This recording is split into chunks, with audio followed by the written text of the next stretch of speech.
Hello hi नमस्ते। बहुत दिनको बाद मिनी ब्लग बनाउँछु। तपाईँलाई स्वागत छ मेरो मिनी ब्लगमा।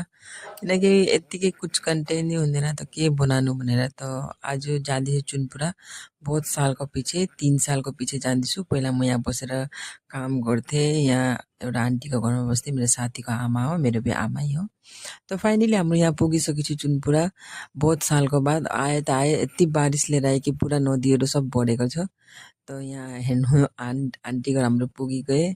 आन्टीहरू सबै रोकिरहेछन् हाम्रोको लागि वेलकम गर्नुको लागि। त पानी झरीमा हिँड्दैछु, भित्र जाँदैछु त हेरेको त आन्टीहरू त हुनुहुन्न, साना बाबु नानीहरू हामीलाई वेलकम गर्नु निस्के। अनि त्यसको पछाडि आन्टीहरू पनि आए, सबै आए। बहुत राम्रो लाग्यो। यहाँ त मेरो बहुत यादै छ, बहुत कुछ छ। बहुत मतलब यहाँ अलग से एउटा सुकुन छ।